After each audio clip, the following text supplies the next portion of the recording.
പാൽക്കപ്പയാണ്. ഇതാ ഇന്നത്തെ ഞങ്ങളുടെ രാവിലത്തെ ഭക്ഷണം കേട്ടോ. ഇന്ന് ഞാൻ രാവിലെ പാൽക്കപ്പയാണ് ഉണ്ടാക്കുന്നത്. ഇതിന് വേണ്ട ഇത് കപ്പ അടുപ്പ് വെച്ചിരിക്കുന്നു, വെള്ളം ഒഴിച്ച് തിളച്ച് വെന്ത് കഴിയുമ്പോൾ അത് ഊറ്റി കളയണം.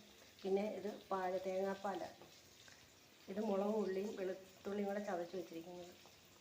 അതിന് കടുക് വറക്കാൻ അത് ഉള്ളി, കറിവേപ്പില, വറ്റൽമുളകും ആവശ്യമായ ഉപ്പിടുന്നു. ഇത് തിളച്ച് കഴിയുമ്പോൾ ഉപ്പ് കപ്പയ്ക്ക് ആവശ്യമായിട്ടിട്ട് പിന്നെ നമ്മളത് ഊറ്റിക്കളയണം. കപ്പയുടെ വെള്ളം എല്ലാം നമ്മൾ ഊറ്റിക്കളഞ്ഞ് ഇനിയിപ്പോൾ അതിനകത്തോട്ട് നമ്മൾ ഈ ചതച്ച് വെച്ച ഉള്ളിയും മുളകും വെളുത്തുള്ളിയും കൂടെ ഇട്ടു. ഇനി നമ്മളത് നല്ലതായിട്ട് ഉടയ്ക്കണം. നല്ലതായിട്ട് വെന്ത കപ്പയാണ്. വെള്ളം എല്ലാം ഊറ്റിക്കളഞ്ഞ് ഉപ്പിട്ടാണ് ഞാൻ ഊറ്റിയത്. അപ്പോൾ ഇനി പോരെങ്കിൽ വേണമെങ്കിൽ പിന്നെ ചേർക്കണം.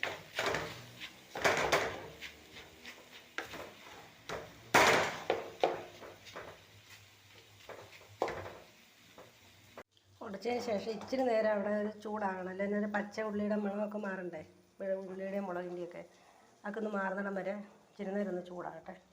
ചൂടായി നമ്മളിനി തേങ്ങാപ്പാൽ ഒഴിക്കും. ഞാൻ 1.5 മുറി തേങ്ങയുടെ 1 മുറി തേങ്ങയേ ഉള്ളൂ. അതിൽ കുറച്ചും കൂടെ എടുത്ത് തേങ്ങാപ്പാലാക്കി വെച്ചത്.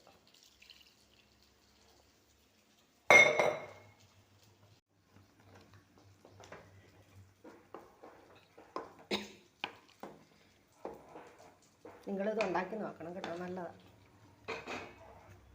ഞാൻ 1 മുറി തേങ്ങയും അതിൻ്റെ കുറച്ചും കൂടെ എടുത്തിട്ടാണ് തേങ്ങാപ്പാൽ എടുത്തത്. ഇച്ചിരി തേങ്ങാപ്പാൽ വേണം.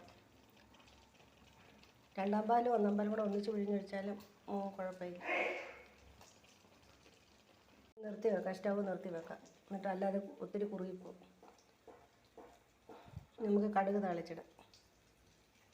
കൂടെ ഈ മത്തി ഫ്രൈയും കൂടെ ഉണ്ടായി.